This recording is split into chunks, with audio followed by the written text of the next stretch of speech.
Hello friends and welcome back to HES. Movie की शुरुआत एक डिस्टर्बिंग और क्रीपी रिचुअल सीन से होती है। कुछ लोग सोल ट्रांसफर जैसा कुछ कर रहे होते हैं। वहाँ कुछ औरतें दिखाई जाती हैं जिन्हें अजीब तरीके से ट्रीट करके रिकॉर्ड किया जा रहा होता है। बैकग्राउंड में डीमन टेरन का जिक्र होता है और पूरा सीन एक डार्क और अनसेटलिंग टोन सेट कर देता है। इसके बाद स्टोरी शिफ्ट होती है एक छोटी सी लड़की पाइपर पर जो ऑलमोस्ट ब्लाइंड है। उसे सिर्फ लाइट और वेग शेप्स नजर आती है। पाइपर का स्टेप ब्रदर एंडी उसका सबसे बड़ा सपोर्ट सिस्टम है। एंडी 3 महीने में 18 साल का होने वाला है। दोनों के बीच बॉन्ड बहुत स्ट्रॉन्ग होता है। एक दिन उनके फादर बाथरूम में गिरकर मर जाते हैं और दोनों बच्चे अनाथ हो जाते हैं। तब एक सोशल वर्कर वेंडी उनके केस को हैंडल करती है। वेंडी उन्हें एक फॉस्टर गार्जियन के पास ले जाती है जिसका नाम लॉरेन है, जो पहले चाइल्ड काउंसलर थी। वेंडी को पूरी उम्मीद होती है कि लॉरेन उन्हें अच्छे से रखेगी। लॉरेन एक्चुअली सिर्फ पाइपर को अडॉप्ट करना चाहती थी, पर एंडी इंसिस्ट करता है कि बस 3 महीने बाद में वो 18 साल का हो जाएगा और पाइपर की गार्डियनशिप खुद ले लेगा। ये सुनकर लॉरेन रिलक्टेंटली अग्री कर जाती है। लॉरेन के घर पहुंचने पर दोनों को वार्म वेलकम मिलता है। वहाँ एक और फॉस्टर किड होता है जिसका नाम ओलिवर है और वो म्यूट है। लॉरेन बताती है कि उसकी अपनी एक बेटी थी जिसका नाम कैथी था और वो ब्लाइंड थी। एक ट्रैजिक पूल एक्सीडेंट में कैथी डूब गई और उसके बाद से ओलिवर ने बोलना ऑलमोस्ट छोड़ दिया। वो सिलेक्टिवली म्यूट हो गया है। पाइपर और एंडी अपने रूम सेट करते हैं। रात को लॉरेन एंडी से बात करने आती है, लेकिन जैसे ही एंडी थोड़ा डिस्ट्रैक्ट होता है, लॉरेन चुपके से उसका फोन उठाकर मैसेजेस चेक करने लगती है। जब एंडी रिएक्ट करता है तो लॉरेन ऐसे बिहेव करती है जैसे एंडी ने उस पे हमला कर दिया हो, जबकि वो बस अपना फोन वापस मांग रहा होता है। इसके बाद हम देखते हैं कि लॉरेन पाइपर पर अजीब तरीके से नजर रखती है और ओलिवर का बिहेवियर भी धीरे धीरे बहुत क्रीपी लगने लगता है। लॉरेन बार बार अपने फोन पे वेदर चेक कर रही होती है जिसमें दिखता है कि जल्दी ही तेज बारिश होने वाली है।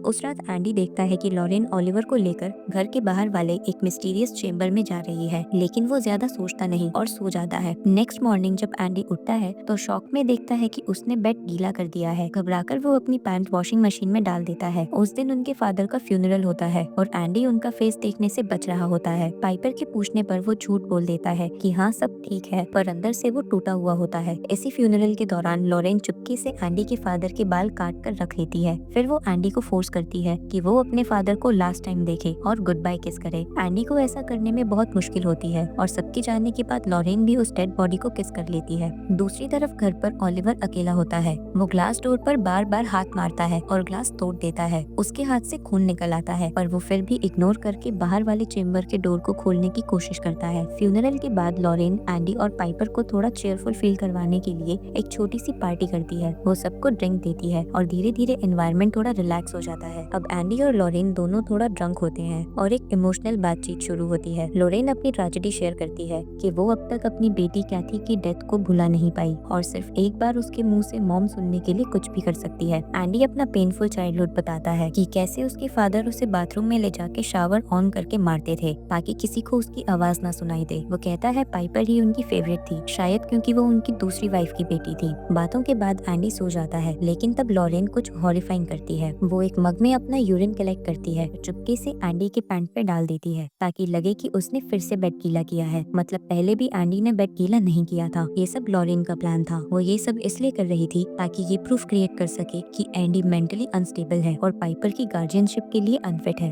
फिर वो एंडी के फोन को उसके फेस आईडी से अनलॉक करके उसका पूरा डेटा चेक करती है। तभी उसे ओलिवर के बाहर जाने की आवाज सुनाई देती है। वो तुरंत उसे पकड़ लेती है और नहलाने ले जाती है। नहलाते वक्त लॉरेन उससे अजीब बातें करती है। वो कहती है कि मुझे पता है तुम्हें भूख लगी है, पर चिंता मत करो, जल्दी ही वक्त आएगा जब तुम खाना खा पाओगे। ओलिवर उसकी तरफ एक स्ट्रेंज नजर से देखता है। एक मोमेंट पे लॉरेन को मिरर में ओलिवर की जगह एक डीमन दिखाई देता है और मिरर अचानक क्रैक हो जाता है। अगली सुबह लॉरेन जाने अनजाने सबके सामने एंडी के कपड़े धोने की बात छेड़ती है और पाइपर के सामने उसका मजाक उड़ाती है। वो कहती है कि देखो एंडी ने फिर बेड गीला कर दिया। एंडी गिल्ट और गुस्से दोनों में भर जाता है। थोड़ी देर बाद लॉरेन पाइपर को कहीं बाहर ले जाती है और घर में सिर्फ एंडी और ओलिवर रह जाते हैं। एंडी को बाथरूम में नहाने से ट्रॉमा है तो वो बाहर गार्डन एरिया में नहाता है। वापस आके वो ओलिवर से बात करने की कोशिश करता है और उससे बॉन्ड करने के लिए एक मेलन का टुकड़ा देता है, पर ओलिवर मेलन नहीं चाकू चबाने लगता है। उसके मुंह से खून निकलने लगता है। एंडी शॉक में उसे हॉस्पिटल ले जाने लगता है, पर जैसे ही वो घर के बाहर पहुंचते हैं उसे एक चीज नोटिस होती है। लॉरेन के घर के चारों तरफ एक व्हाइट सर्कल बना हुआ है। जैसे ही एंडी ओलिवर को उस सर्कल के पास लाता है, ओलिवर जोर से चिल्लाने लगता है जैसे वो उस बाउंड्री को क्रॉस नहीं कर सकता हो। एंडी कुछ समझ ही नहीं पाता। तभी लॉरेन लॉरेन वापस आ जाती है। वो गुस्से से चिल्लाती है और एंडी को ब्लेम करती है। वो ओलिवर को एक रूम में ले जाकर बंद कर देती है। अंदर जाके लॉरेन एक VHS टेप चलाती है, वही रिचुअल टेप जो हमने मूवी के स्टार्ट में देखा था। टेप में एक औरत को कंट्रोल करने के लिए उसके सर पे सर्कल मोशन में हाथ घुमाया जा रहा होता है। लॉरेन भी वही चीज ओलिवर के सर पर करती है और सरप्राइजिंगली ओलिवर शांत हो जाता है।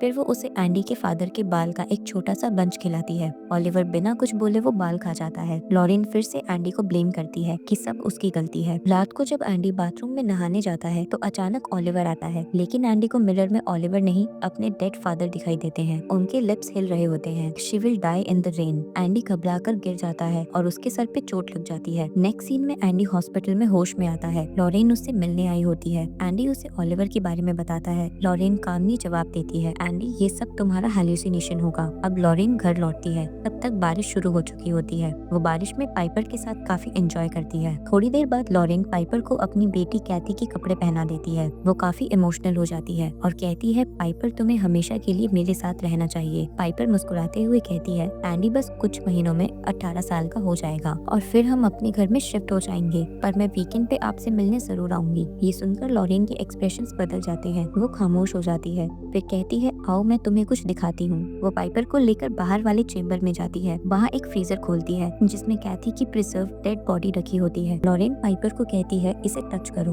पाइपर अंधेरे में बस फील करती है और कहती है, ये तो मीट जैसा लग रहा है, पर वो ब्लाइंड होने के कारण देख नहीं पाती। अब अगला सीन स्टार्ट होता है। लॉरेन एंडी को हॉस्पिटल से घर वापस लाती है। एंडी रेगुलर वर्कआउट करता था और प्रोटीन सप्लीमेंट्स लेता था। लॉरेन ने इस बात को नोटिस कर लिया था और धीरे धीरे वो उसके सप्लीमेंट में कुछ मिलाने लगती है जो एंडी के हार्मोन्स और अग्रेशंस को बढ़ा देता है। रात में लॉरेन एक हॉरिफाइंग प्लान एग्जीक्यूट करती है। पहले वो एंडी का बॉडी स्प्रे अपने ऊपर स्प्रे करती है, फिर चुपके से पाइपर के रूम में जाती है जब वो सो रही होती है और अचानक उसके फेस पर जोर से पंच मारकर भाग जाती है। पाइपर शॉक में जागती है और चीखती है और उसे एंडी के बॉडी स्प्रे की स्मेल आती है। उसे लगता है कि एंडी ने ही उसे मारा है। अगली सुबह लॉरेन सबके सामने एंडी पे ब्लेम डाल देती है। वो कहती है, मैंने उसे रात में पाइपर के कमरे में जाते देखा था। फिर वो बोलती है कि मुझे लगता है कि उसके सप्लीमेंट्स में कुछ हो रहा है, उसके टेस्टोस्टेरोन्स बढ़ गए हैं, इसलिए वो अग्रेसिव हो गया है। लॉरेन एंडी के डेड फादर को भी ब्लेम करती है। वो कहती है उसके फादर उसे मारते थे और अब एंडी अपनी छोटी बहन के साथ वही कर रहा है। ये सुनकर पाइपर का दिल भी हिल जाता है। उसे अब लगने लगता है कि शायद एंडी ही प्रॉब्लम का सोर्स है। गिल्ट, बिट्रेयल और गुस्से में टूटा हुआ एंडी कुछ नहीं कह पाता। वो बस अपनी कार स्टार्ट करता है और घर से निकल जाता है। अब फाइनली मूवी का रियल ट्विस्ट रिवील होता है। दरअसल लॉरेन चाहती थी कि उसकी डेड डॉटर कैथी की सोल पाइपर की बॉडी में आ जाए। जो क्रीपी रिचुअल्स मूवी के स्टार्ट में देखे थे वो इसी प्रोसेस का हिस्सा थे। लॉरेन को ये VHS टेप्स मिल गए थे जिनमें ये कल्ट रिचुअल रिकॉर्ड थे। उन्हीं को देखकर वो step by step ritual follow कर रही थी। सबसे पहले उसने एक डीमन टैरन को समन किया और उस डीमन को उसने ओलिवर की बॉडी में डाल दिया। अब ट्विस्ट ये है कि ओलिवर एक्चुअली लॉरेन का फॉस्टर सन था ही नहीं। लॉरेन ने उसे किडनैप किया था ताकि उसके अंदर डीमन टैरन को डाल सके। इसी वजह से ओलिवर म्यूट था और अजीब बिहेव करता था। रिचुअल का नेक्स्ट स्टेप था डीमन टैरन को कैथी के प्रिजर्व बॉडी को खिलाना, जिससे वो कैथी की आत्मा एब्सॉर्ब कर ले और फिर वो डीमन उस एब्सॉर्ब सोल को पाइपर की बॉडी में ट्रांसफर करेगा, जिससे कैथी फिर से जिंदा हो जाएगी। लेकिन इस रिचुअल के लिए एक और हॉरिफाइंग कंडीशन थी। पाइपर को उसी तरह मरना होगा जैसे कैथी मरी थी, यानी बारिश के वक्त स्विमिंग पूल में डूबकर। इसीलिए लॉरेन बारिश का वेट कर रही थी। एंडी इस प्लान का सबसे बड़ा ऑब्स्टेकल था। लॉरेन उसे मेंटली अनस्टेबल प्रूव करके पाइपर से दूर करना चाहती थी ताकि उसे कोई डिस्टर्ब ना करे। अब एक और चिलिंग डिटेल समझ आती है। ओलिवर बार बार उस बैकयार्ड शेड में जाने की कोशिश इसलिए करता था क्योंकि उसके अंदर कैथी की प्रिजर्व बॉडी रखी थी और डीमन टेरन उसे खाना चाहता था। वो भूखा था और लॉरेन बस फाइनल स्टेप का वेट कर रही थी। अब दूसरी तरफ एंडी को दिखाया जाता है जो वेंडी के ऑफिस में जाता है और वहाँ उसे एक मिसिंग चाइल्ड पोस्टर दिखता है जो कोई और नहीं बल्कि ओलिवर था। एंडी सारी बातें वेंडी के साथ शेयर करता है पर वो उसकी बात पर यकीन नहीं करती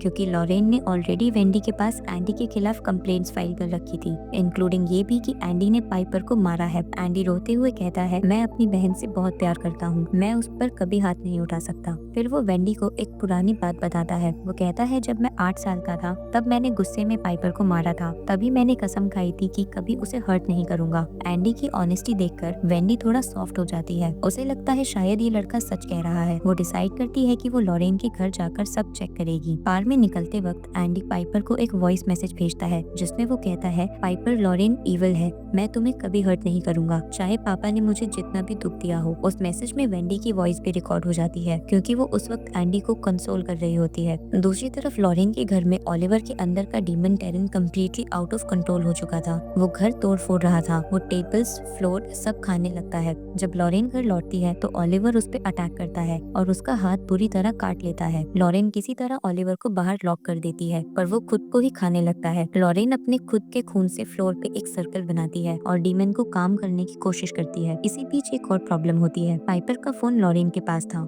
वो एंडी का वॉइस नोट सुन लेती है और समझ जाती है कि वेंडी और एंडी दोनों घर की तरफ आ रहे हैं। वो तुरंत घर को क्लीन और नॉर्मल दिखाने की कोशिश करती है। जब वेंडी पहुंचती है सब कुछ परफेक्टली नॉर्मल लगता है, जैसे कुछ हुआ ही ना हो। पर तब वेंडी नोटिस करती है कि लॉरेन के हाथ से खून बह रहा है। वो पूछती है ये चोट कैसे लगी। लॉरेन कुछ नहीं कह पाती और फिर अचानक कंट्रोल खो देती है। वो चिल्लाते हुए कहती है, मुझे अपनी बेटी को जिंदा करना ही होगा। अब वेंडी समझ जाती है कि लॉरेन कम्प्लीटली अनस्टेबल हो चुकी है। वो तुरंत घर से भागती है और बाहर एंडी उसे शेड दिखाता है जहाँ कैथी की प्रिजर्व बॉडी पड़ी होती है और ओलिवर यानी डीमन टेरन उस डेड बॉडी को खा रहा होता है। ये देखकर वेंडी और एंडी वहाँ से भागने लगते हैं पर तभी लॉरेन अपनी कार से दोनों को हिट कर देती है। वेंडी इंस्टेंट मर जाती है और एंडी खून से लथपथ जमीन पर गिर पड़ता है। लॉरेन कार से निकलती है और एंडी के पास जाती है और उसे पडल में डुबोकर मार देती है। फिर वो पाइपर को घर ले आती है जैसे सब कुछ नॉर्मल हो। दूसरी तरफ ओलिवर यानी डीमन टेरन ने एंडी के बॉडी का एक हिस्सा खा लिया था और अब वो एंडी की आवाज में बोलकर पाइपर को बुलाता है। पाइपर इनिशियली कंफ्यूज होती है पर जैसे ही वो ओलिवर के सर को टच करती है उसे फील होता है ये एंडी नहीं है क्योंकि लॉरेन ने उसे बताया था कि एंडी के डेड कर्ली हेयर्स हैं, लेकिन उसके सर पे बाल थे ही नहीं। पाइपर पैनिक में भागती है और खुद को बाथरूम में लॉक कर लेती है। लॉरेन चिल्लाती है और कहती है, पाइपर डरो मत, बाहर आओ। पर तभी पाइपर को बाथरूम में कुछ स्मेल आती है जो एंडी की डेड बॉडी की थी। लॉरेन बाथरूम तोड़कर अंदर घुस जाती है और फाइनली अपना इविल प्लान रिवील करती है।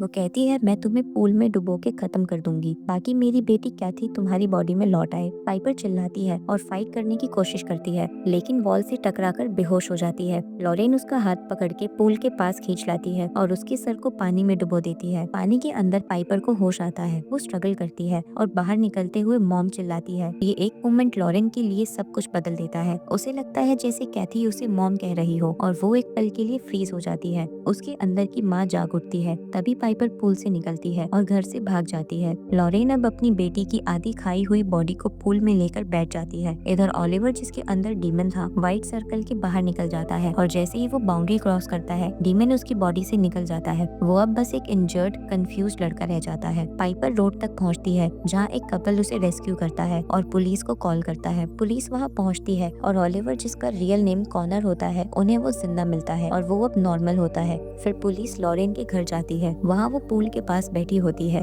और कैथी की डेड बॉडी को गले लगाए होती है। पुलिस उसे पकड़ने के लिए आगे बढ़ती है और इसी के साथ मूवी यहीं एंड हो जाती है।